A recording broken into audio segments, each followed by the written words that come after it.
Donc l'accueil avait lieu en fait le lendemain du premier match. Donc déjà c'était un petit peu différent puisqu'on a eu la chance de battre les Irlandais. Donc c'était plutôt un moment sympathique. On a cheminé dans la ville.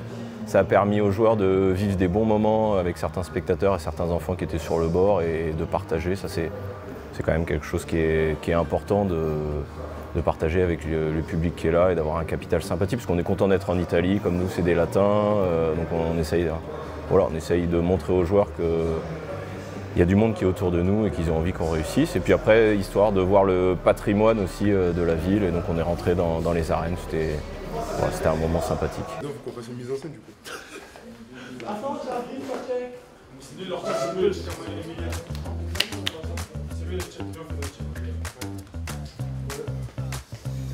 Ils ont déjà tout fait, vous êtes des kings. Une écaille parsemée d'un dragon sera toujours plus cher qu'un bœuf vendu à la place d'un œuf. Ça, je pense que oui. Ah non, mais c'est vrai. Moi, je pense que oui, mais C'est très logique. ça m'a pas plu. Tu l'as fait sur le best-of, tu le faisais à d'autres personnes. Ça va, comme si tu m'avais un peu trompé. Ça t'a fait un truc. Ça m'a fait chier. Premier degré.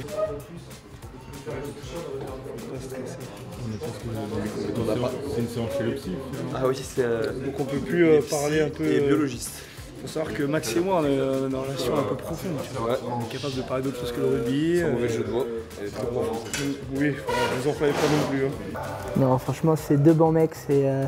Ils sont là, ils ont la banane tout le temps, ils nous motivent, ils sont tout le temps en train de déconner avec nous. Donc c'est vraiment agréable de bosser avec un staff comme ça. Et il n'y a vraiment rien à dire sur l'ambiance dans le groupe et avec le staff. Non, là ce qu'on regarde en fait, on regarde les niveaux de créatine kinase des joueurs au lendemain des matchs. Ça nous permet d'avoir une idée globale un peu de leur état physiologique et des dommages musculaires qu'ils ont subis après le match. En connaissant cette information-là, nous on peut faire des retours au coach et on met sur le terrain certains joueurs qui sont à même de s'entraîner ou peut-être justement on les sort du terrain si on estime qu'ils ne sont pas en capacité de s'entraîner. On finit les conneries maintenant, au boulot. On va trouver les touches s'il vous plaît. Deux fois on trouve pas les touches. Hein. On a un match à plus de 20 points d'écart donc ça n'a pas d'incidence. Mais surtout en fin de match où on est fatigué et tout. Ok ? Oui, on essaie de se regrouper assez souvent dans la semaine pour établir la stratégie qu'on va mettre en place pour le match et les différentes failles qu'on peut trouver sur l'Angleterre, notamment pour le match de demain. Ça va ? Pourquoi t'as codé stressé un peu dans le truc là ? C'est quoi qui te stresse ? C'est la compo à chaque fois. La compo à chaque fois. Le jour de match, le jour de compo, t'es stressé. Ah ouais. Pourquoi tu es ? Rien ? De toute façon, il y a des matchs que tu joueras et d'autres tu pourras peut-être pas tous les jouer. Ah, c'est pour ça. Pour aller où ? Tu le sais ça ou tu l'acceptes même pas encore ? Ouais, non, j'accepte pas ça. Ok, on verra après. Les joueurs réagissent différemment avant l'annonce de l'équipe et il y a une forme d'anxiété quand même puisqu'il y a des forts enjeux et qu'on a un groupe très motivé et 2 joueurs de qualité à la mêlée et tous ont envie de porter le maillot bleu et qui plus est en tant que titulaire. Donc Baptiste, lui, il a toujours cette appréhension-là.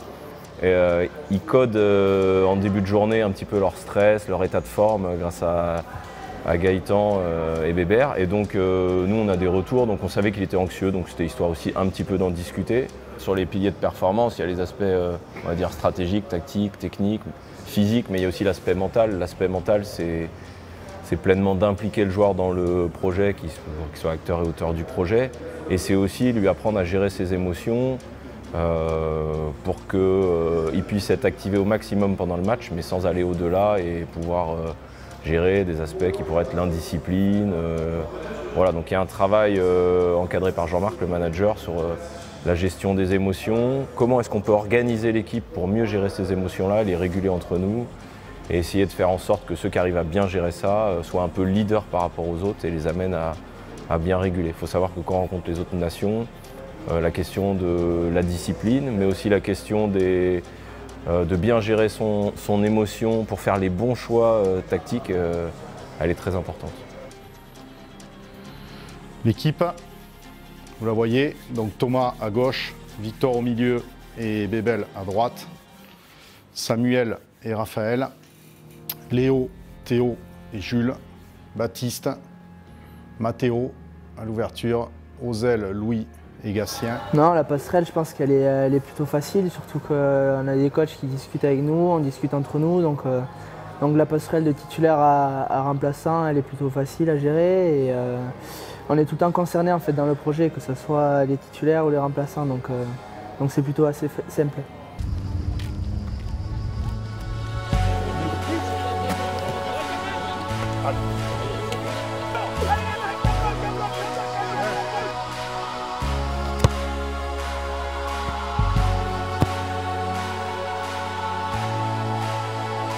Bah les gars, juste un point, juste les passes impossibles, on évite, ok?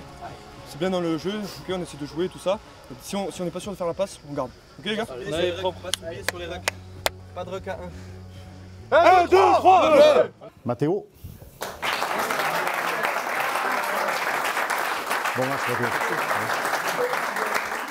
Ah, ce maillot bleu, il représente vraiment beaucoup de choses parce que bon, on regarde depuis qu'on est petit, depuis qu'on est gamin, le 15 de France, il représente notre pays, il représente notre club aussi parce qu'à travers le maillot bleu, il y a notre club qui est représenté derrière ça, donc c'est vraiment cool.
Et voilà, on a pris une belle leçon. Donc maintenant, on va switcher, vraiment, parce qu'il nous reste encore un match. Il ne faut pas perdre de vue le tournoi, d'accord? On peut encore les gagner, parce qu'on va gagner le tournoi, parce que l'Angleterre a perdu, les gars, d'accord? Donc c'est sûr que là, maintenant, on va se poser sur les autres, mais maintenant, il faut faire de notre mieux, ok? Il faut aller chercher l'Afrique du Sud, ok?